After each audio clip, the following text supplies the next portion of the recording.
رضی اللہ تعالیٰ عنہ فرماتی ہیں، حضور انور صلی اللہ علیہ وسلم اپنے مرض کے دوران حضرت فاطمہ رضی اللہ تعالیٰ عنہ کو چپکے سے اپنے پاس بلا کر ان کے کان میں کچھ کہا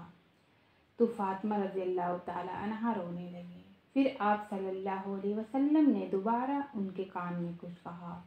پھر فاطمہ رضی اللہ تعالیٰ عنہ ہنسنے لگی۔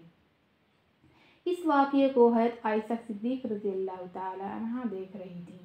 انہوں نے جب فاطمہ رضی اللہ تعالیٰ عنہ سے اس بارے میں پوچھا تو انہوں نے جواب دیا۔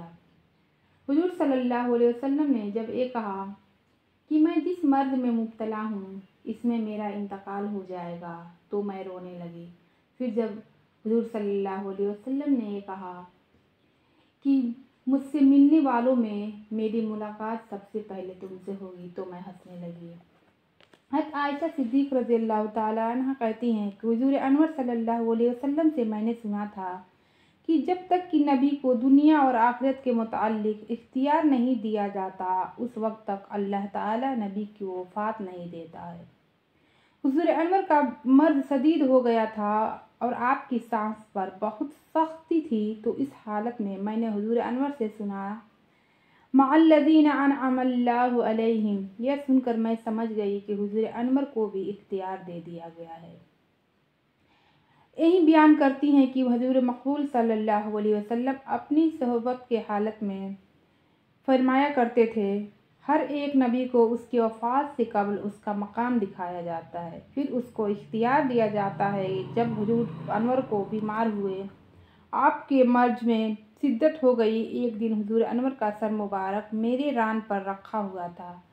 آپ پر بے ہوشی طاری تھی۔ جب حضور انور صلی اللہ علیہ وسلم کو ہوش آیا تو آپ نے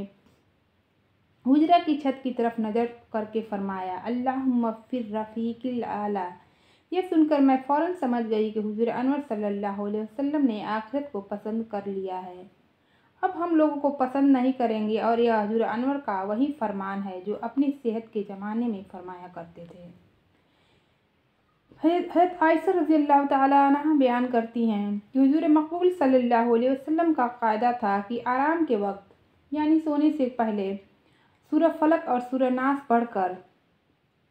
پھونکتے اور پورے جسم پر اپنے ہاتھ مبارک کو پھیر لیتے۔ جب حضور اکرم صلی اللہ علیہ وسلم مرض میں مبتلا ہو گئے تو حضرت عائشہ رضی اللہ تعالیٰ عنہ سورہ فلق اور سورہ ناس پڑھ کر حضور صلی اللہ علیہ وسلم کے جسم مبارک پر پھونکتی اور ان کا ہاتھ پورے بدن پہ پھیرتی۔ حضرت عائشہ رضی اللہ تعالیٰ عنہ کہتی ہیں کہ ایک دن نبی اکرم صلی اللہ علیہ وسلم مرض وفات سے پہلے مجھ سے تکیہ لگائے ہوئے لیٹے تھے،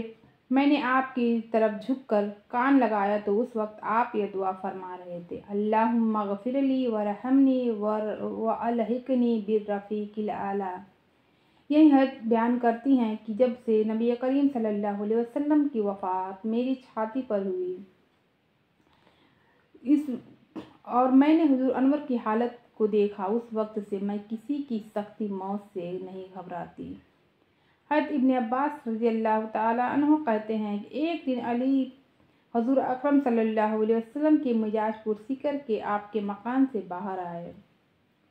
لوگوں نے حضرت علی رضی اللہ تعالیٰ عنہ سے سوال کیا یا علی، حضور صلی اللہ علیہ وسلم کا کیا حال ہے؟ آپ نے فرمایا الحمدللہ، آپ کو اس وقت افاقہ ہے۔ اس کے بعد حضرت عباس ابن عبد المطلب نے حضرت علی کا ہاتھ پکڑ کر فرمایا بھائی، خدا کی قسم ہے مجھے معلوم ہوتا ہے کہ 3 دن کے بعد تم لوگ صرف لاٹھی کے غلام رہ جاؤ گے، کیونکہ میں نبی عبد المطلب کے چہرے کو حالت وفات کے وقت ہوا کرتی ہے اس کو میں خوب پہچانتا ہوں، لہٰذا ہم لوگ چل کر حضور انور صلی اللہ علیہ وسلم سے یہ معلوم کریں کہ خدمت خلافت کون سی قوم میں رہے گی، اگر ہم لوگوں میں ہوگی تب ہم اس کا علم ہو جائے گا، اور حضور انور صلی اللہ علیہ وسلم ہمارے ساتھ ان لوگوں کو اچھے برتاؤ کی وصیت فرمائیں گے۔